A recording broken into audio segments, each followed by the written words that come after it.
3B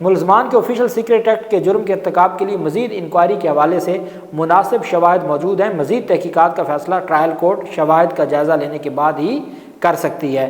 فیصلے میں کہا گیا کہ آفیشل سیکریٹ ایکٹ کی شک 5(3)(b) 5 sub section 3 sub section B اس کے تحت سزا 14 سال ہے، جو کہ ناقابل ضمانت ہے۔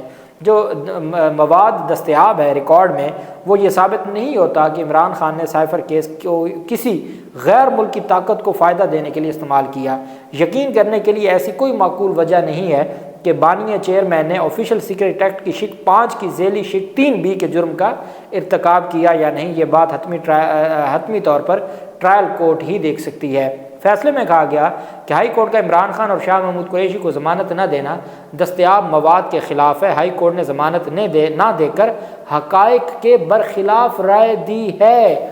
یہ کس کے بارے میں لکھا جا رہا ہے؟ ہائی کورٹ عامر فاروق کے بارے میں، کہ عمران خان اور شاہ محمود قریشی کو ضمانت نہ دینا، یہ جو مٹیریل اویلیبل ہے on the part of the file of the prosecution, جو بھی ایویڈنس ہے، جو بھی چیزیں ہیں، کہ جو مٹیریل اویلیبل ہے اس کو مد نظر رکھتے ہوئے ہائی کورٹ کا ضمانت نہ دینا یہ حقائق کے برخلاف ہے۔ ہائی کورٹ نے ضمانت نہ دے کر حقائق کے برخلاف فیصلہ دیا ہے۔ اس حد تک عامر فاروق کے فیصلے میں لکھا کہ انہوں نے حقائق کے برخلاف فیصلہ دیا ہے۔ اچھا، یہ آخری پیراگراف میں آپ کو پڑھ کے سناؤں گا، اس سے پہلے میں آپ کو اطہر من اللہ صاحب کا جو اضافی نوٹ ہے اس میں 2 موٹی باتیں بتا دوں۔ اطہر من اللہ صاحب نے کہا اضافی نوٹ میں کہ یہ درخواست گزار معاشرے کے خلاف جرم میں ملوث نہیں ہے۔ عمران خان معاشرے کے خلاف جرم میں ملوث نہیں ہے، ملزمان کی گرفتاری کا کوئی فائدہ نہیں ہے۔ پورا ٹرائل دستاویزات شواہد پر منحصر ہے۔ ملزمان کی انتخابات کے دوران، الیکشن کے دوران رہائی کے ذریعے اصلی انتخابات کو یقینی بنائیں گے۔ کیس میں ایسے حالات نہیں کہ ضمانت مسترد کی جائے۔ جسٹس اطہر من اللہ نے کہا کہ عوام کی خواہش کا اظہار انتخابی عمل سے ہی ممکن ہے۔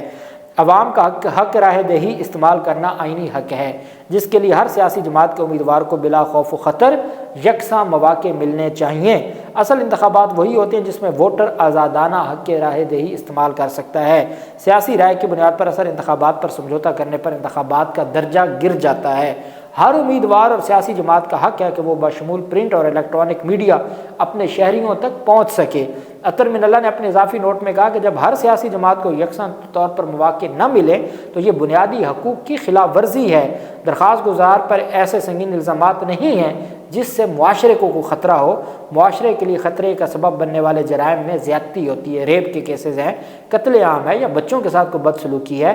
ایسا کوئی عمران خان کے خلاف الزام نہیں ہے۔ انہوں نے کہا کہ ہمارے یہاں ہر دفعہ قربانی کا بکرا ایک منتخب وزیر اعظم کو کیوں بنایا جاتا ہے؟ ہر دفعہ انہوں نے یہ الفاظ لکھے کہ کبھی کسی فوجی ڈکٹیٹر جس نے آئین توڑا ہو یا آئین کو سبوتاژ کیا ہو، کبھی اس کے خلاف بھی کارروائی ہوئی ہے، کبھی اس کو بھی کسی نے پکڑا ہے، یا ہمیشہ جو منتخب وزیر اعظم ہوگا، جو منتخب شخص ہوگا، اس کے خلاف ہی کارروائی ہوگی؟ یہ کب تک معاملہ چلتا رہے گا؟ اطہر من اللہ صاحب نے کہا کہ اس طریقے سے ہم یہ سمجھتے ہیں کہ انتخابات کے وقت، اس وقت چونکہ انتخابات کا دور ہے، اور ایسے میں کوئی بھی ایسا فیصلہ یا کوئی بھی ایسی جو جیل میں بند رکھنا یہ درست نہیں ہوگا، اور ان بنیادوں پر ہم سمجھتے ہیں کہ عمران خان کی ضمانت منظور ہونی چاہیے۔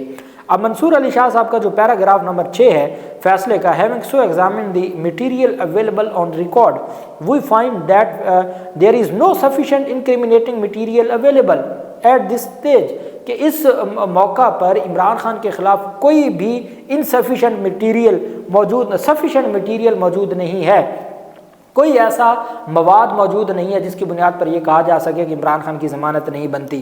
which could show that the petitioner Imran Ahmad Khan Niazi communicated the information contained in the cipher telegram revealed from paragraph Washington USA to the public at large with the intentional calculation directly or indirectly in the interest or for the benefit of a foreign power, nor the disclosed information released to any of the defense installations or affairs, nor did he disclose any secret official code to the public at large۔